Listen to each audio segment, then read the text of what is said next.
സ്വാമി ഗംഗേശാനന്ദ കേസിൽ ക്രൈംബ്രാഞ്ചിന് തിരിച്ചടി. ക്രൈംബ്രാഞ്ച് സമർപ്പിച്ച കുറ്റപത്രം കോടതി മടക്കി. കുറ്റപത്രം അപൂർണമെന്ന് കോടതിയുടെ നിരീക്ഷണം. ആർ അനന്തകൃഷ്ണൻ വിവരങ്ങൾ നൽകും. അനന്തൻ, ഇപ്പോൾ എന്തൊക്കെ ചൂണ്ടിക്കാട്ടിക്കൊണ്ടാണ് ഈ കുറ്റപത്രം അപൂർണമെന്ന് കോടതി നിരീക്ഷിക്കുന്നത്? എന്താണ് ആ നിരീക്ഷണത്തിന്റെ പൂർണ്ണരൂപം? എങ്ങനെയാണ്?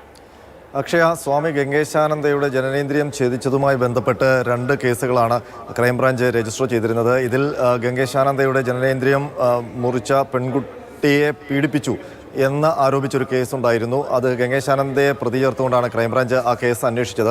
ആ കേസിൽ നൽകിയ കുറ്റപത്രമാണിപ്പോൾ കോടതി മടക്കിയത്. Thiruvananthapuram additional chief judicial magistrate judge Elsa ആണ് ഈ കുറ്റപത്രം മടക്കിയത്. ഈ കുറ്റപത്രം മടക്കിക്കൊണ്ട് കോടതിയുടെ നിരീക്ഷണം ഈ കുറ്റപത്രം അപൂർണമെന്നാണ്.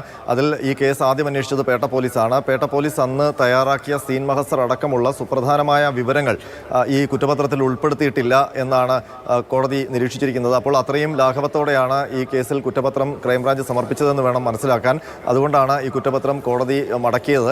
ഏതായാലും ഈ കേസിൽ നാടകീയമായ ചില നീക്കങ്ങൾ നേരത്തെ നടന്നിരുന്നു. അതായത് ഈ പെൺകുട്ടിയെ പീഡിപ്പിച്ചതിൻ്റെ പ്രതികാരമായിട്ടാണ് ജനനേന്ദ്രിയം മുറിച്ചതെന്നായിരുന്നു ആദ്യം പുറത്തു വന്നിരുന്നത്. പിന്നീട് ഈ പെൺകുട്ടി ഹൈക്കോടതിയിലടക്കം നിലപാട് മാറ്റി ഗംഗേശാനന്ദ തന്നെ പീഡിപ്പിച്ചിട്ടില്ലെന്നുള്ള മൊഴിയാണ് നൽകിയത്.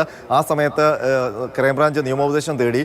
അഡ്വക്കേറ്റ് ജനറലിൻ്റെ നിയമോപദേശത്തിൻ്റെ അടിസ്ഥാനത്തിലാണ് ഇത് 2 കേസാക്കി മാറ്റിയത്. ഒന്ന് സ്വാമി പെൺകുട്ടിയെ പീഡിപ്പിച്ചു എന്നുള്ള കേസും മറ്റൊന്ന് സ്വാമിയുടെ ജനനേന്ദ്രിയം പെൺകുട്ടി മുറിച്ചു എന്നുള്ള കേസും.